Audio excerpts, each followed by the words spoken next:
keep up with you in LA traffic. I thought I was fast, you know, but it was a bit of a challenge. I kept waiting for you. It was like, I know. Totally. No, that was way fun. Yeah. Riding a couple of electric bikes around LA. That's a new experience. I've never done that on the street. But you've been riding on the street a long time. Yeah, on the gas bikes, but never on an electric bike. That was fun. Yeah, it's cool. And then, so you started racing electric just in '09, right? With it was TTXGP for MotoCzysz. That's right. Yeah, and what was it like that first year switching from, because you were racing an R1 at Island, right? In '09, I was on a G-Star 1000. Okay. And I think there was a 600 or some of it. It was a big difference. It's huge, I mean, because they're so lumbering, and it was quite a bit heavier, and power delivery, and no engine braking, and that kind of stuff. And there's no noise, no downshifting, so there's no upshifting either. Yeah. And the rear brake is worthless. And yeah, it was a big difference getting off the gas bikes and on the electrics for the first time. Yeah. So why was the rear brake worthless? Well, because it's connected to these, 3 Agni motors or whatever it was at the time. Yeah. And you can't, the leverage that the rear disc has got over, the amount of weight that's spinning around inside, it just doesn't do anything. Okay, and that was why too, I remember in the movie you were saying, hey look, I do need some clearance, I do need to actually be able to use this brake pedal. Yeah, that's just in case you jumped a curb or got into some gravel or something, you need to back that thing in and turn it because you can't use the front brake if you're in something with no grip. So. True. Yeah, and then as far as your race strategy, that's Susanna. Oh right, yeah. Pause for emergency interruption. It's only a test. Yeah, so the big difference with racing electric is you have to have a strategy, you have to be able to kit the bike to be able to continue and finish the race, but also try and make top speed. So how do you adapt to that instead of just going full out? Is it really hard to adapt to that different style of racing? For me, it's been really fun to kind of get into the technical side of it a little bit with MotoCzysz.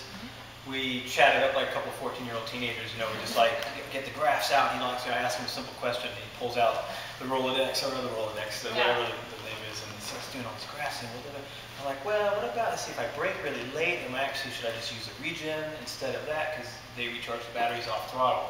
And so I'm trying to figure out what's the most efficient possible way to get around a racetrack. So that's been kind of fun to learn more about what's the best way to use the electrics as a unique device that's not a combustion motorcycle, and everything's become a chess match, because at the TT you got to be able to do 38 miles, and if you wanted to go flat out, you could do it and just peter out at 12 miles. But now you got to do everything you can and just to keep it, get off it and follow the numbers. We had very elaborate stuff on the gauges for me to kind of gauge my progress mile per mile, how much have I used, knowing that at the end of the lap there's a mountain that we have to climb, so we're going to use more in the tank than normal. So it's just been kind of feel it out, and I've got a pilot's license, so I'm used to looking at gauges and changing stuff.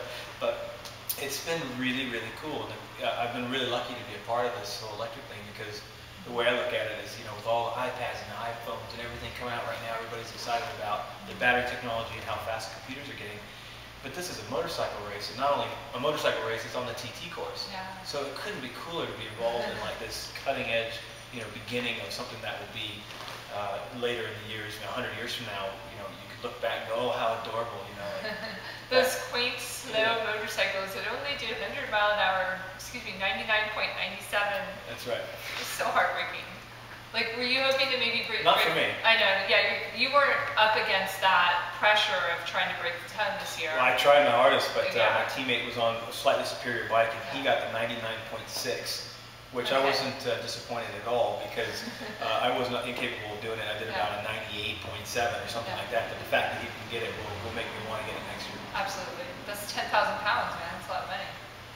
And it's just the bragging rights of being the first one to do that, and it took, 50 years for a gas bike to do that. Yeah, and what's funny is Michael Rhoda, my teammate, who I love to death, he's a great rider, he's one of the best riders in the world, came up to me midweek after a couple practices for the first time ever riding the electric bikes, and he'd done like a 91 average and then a 92 average or something like that, and he came up to me and said, dude,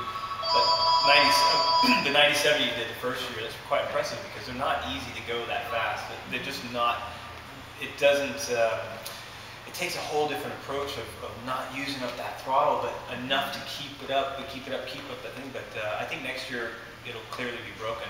But it's not easy riding these things. It's, you know, that 0.4 mile an hour, that's, you know, he's probably trying as hard as he possibly could to get that, and running out across the line, you know, running out of juice coming back up the hot pit lane.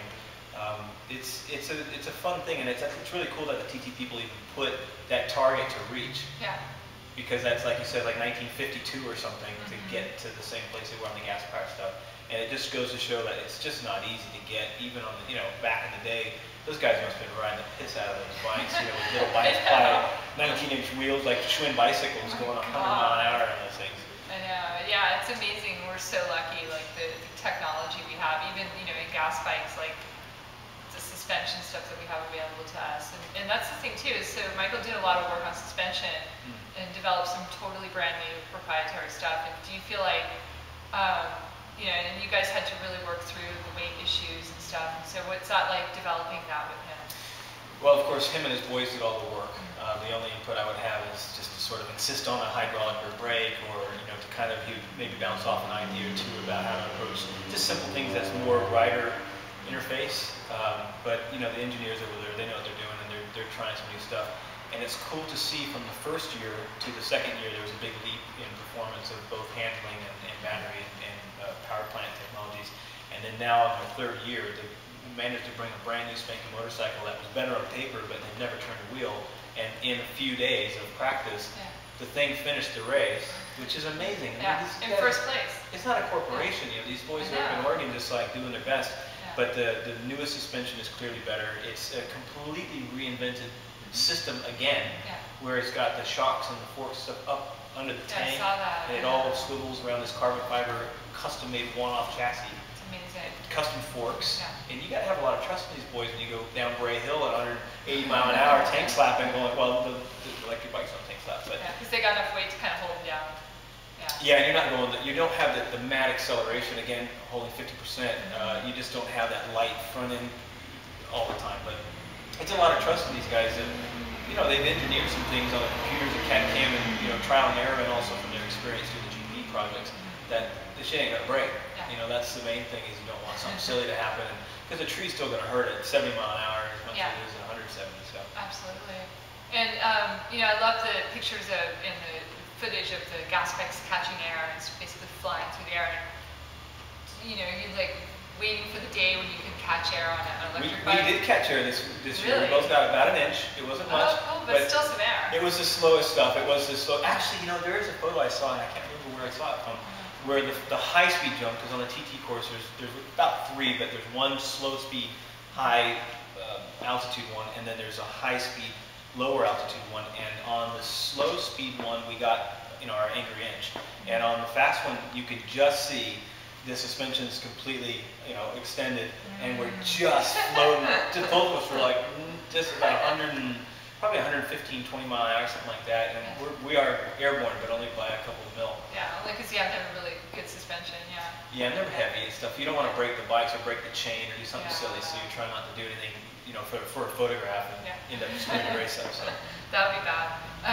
So then Laguna next weekend, are you like sad that you'll be watching other people race, or are you know? I will when I get there. I think more than now. I just couldn't, you know, honestly, it's like I don't need to be doing it. You know, I don't have to do it, but I've got the TT stuff, which is almost the Super Bowl of all things. But the short circuit stuff would be fun. I mean, Laguna is a high-profile thing because it's MotoGP, but I want to, you know, Michael's a good rider, and he knows the racetrack good, and it's fun for him to design. Can you imagine making a motorcycle that actually works, and then being able to ride it and win on it? So good luck to him, and all the best. Yeah, he'll do great. Cool. And you're racing next at Macau, right? Well, for sure, that's the goal, is to get back to Macau for the 12th time in China, and to bring this Aprilia RSV4 I've been racing over in England with us and the team and everything. But if it all goes to plan, I'll do the last few British Superbike races as well. Cool. Right on. Thanks so much, Mark. No worries. Thanks a lot.